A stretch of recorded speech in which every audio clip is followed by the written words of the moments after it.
Radio صدائے حریت جموں و کشمیر آپ سے مخاطب ہے محمد طارق اپڈیٹس کے ساتھ۔ پاکستانی وزیر خارجہ شاہ محمود قریشی نے کہا ہے کہ بھارت جھوٹے الزامات لگا کر پاکستان میں فالز فلیگ آپریشن کرنا چاہتا ہے۔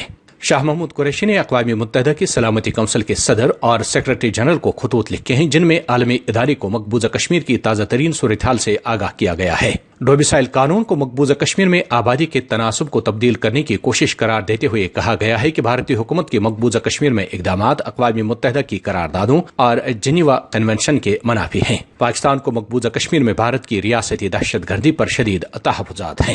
یورپی پارلیمنٹ کی ذیلی کمیٹی کی سربراہ ماریا ارینا نے بھارتی وزیر داخلہ کو خط لکھا ہے، جس میں بھارت سے اقلیتوں کے حقوق کے تحفظ، سماجی اور سیاسی کارکنوں کی رہائی کا مطالبہ کیا گیا۔ ماریا ارینا نے خط لکھ کر بھارت میں انسانی حقوق کی پامالیوں پر تشویش کا اظہار کیا ہے۔ چیئرمین کشمیر کونسل یورپی یونین علی رضا سعید نے بھارت میں انسانی حقوق کی پامالیوں کے بارے میں یورپی پارلیمنٹ کی ذیلی کمیٹی برائے انسانی حقوق کی جانب سے تشویش کی حمایت کی ہے۔ ان کا کہنا تھا کہ بھارت نے 7 دہائیوں قبل انسانی حقوق کی خلاف ورزیوں کا آغاز مقبوضہ کشمیر سے کیا اور آج پورا بھارت بھارتی متعصبانہ مودی حکومت کی ظالمانہ پالیسیوں کا نشانہ بن رہا ہے۔ آزاد جموں و کشمیر کے صدر سردار مسعود خان اور وزیر اعظم راجہ فاروق حیدر خان نے خطے میں بھارت کے جارحانہ طرز عمل کی شدید مذمت کی ہے۔ دونوں رہنماؤں نے چین اور بھارت کے درمیان لداخ میں سکم تبت سرحد پر کشیدگی اور جموں و کشمیر پر اس کے اثرات سمیت قومی دلچسپی کے امور پر تبادلے خیال کرتے ہوئے اس کشیدگی میں اضافے کا ذمہ دار بھارت کو قرار دیتے ہوئے کہا کہ بھارت ایک طرف پاکستان کو جنگ کی دھمکیاں دے رہا ہے اور دوسری طرف نیپال کی سلامتی اور خود مختاری کو بھی للکارا ہے۔ کانگریس نے مودی حکومت کی دوسری مدت کو بطور مس گورننس قرار دے دیا۔ کانگریس ترجمان نے کہا کہ مودی حکومت کی دوسری مدت نے بھارت میں اقتصادی بحران لایا اور جموں و کشمیر کے نوجوانوں کے لیے پریشانیاں پیدا کی۔ جموں و کشمیر ریاست کا درجہ ختم کر کے اسے یونین ٹیریٹری کا درجہ دینا مودی حکومت کی ایک بڑی غلطی ہے، جس کی وجہ سے یہ تاریخی ریاست اپنی پہچان کھو بیٹھی۔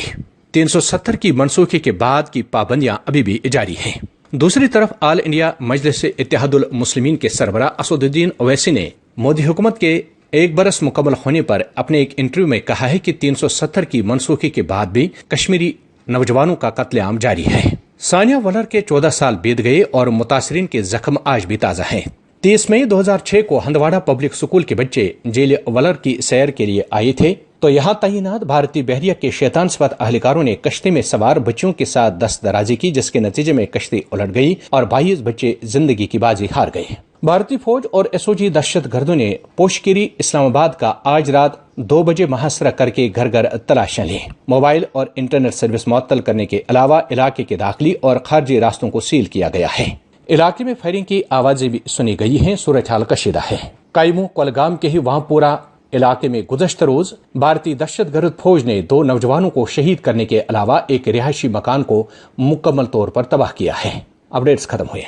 مقبوضہ کشمیر کے عوام مسلسل 300 دنوں سے بھارتی جبری لاک ڈاؤن، ظالمانہ فوجی محاصرے اور مواصلاتی رابطوں پر سخت پابندیوں کے زد میں ہیں۔ ہندو انتہا پسند مودی حکومت نے گزشتہ سال 5 اگست کے غیر جمہوری اور یک طرفہ اقدام کے بعد 9 لاکھ قابض فوج کی تعیناتی کے بعد مقبوضہ کشمیر میں RSS کے ہندوتوا ایجنڈے کو بروئے لانے کے لیے جو سخت پابندیاں عائد کی ہیں، اس سے کشمیریوں کی معیشت کو نہ صرف ناقابل تلافی نقصان پہنچا ہے بلکہ مقبوضہ کشمیر میں 300 سے زائد دنوں سے مسلسل جاری لاک ڈاؤن اور ظالمانہ فوجی محاصرے سے اشیاء خرد و نوش کی بھی شدید قلت پیدا ہو چکی ہے۔ 90 لاکھ کشمیریوں کو عملاً بندوقوں کی نوک پر گھروں میں یرغمال بنا کر پورے مقبوضہ کشمیر کو ایک کھلی جیل میں تبدیل کر دیا گیا ہے، جبکہ بھارتی قابض فوج کی قتل و غارت گری اور بھارتی جبری قبضے کے خلاف احتجاج کرنے والے کشمیریوں پر پلیٹ گن کے چھرے اور گولیاں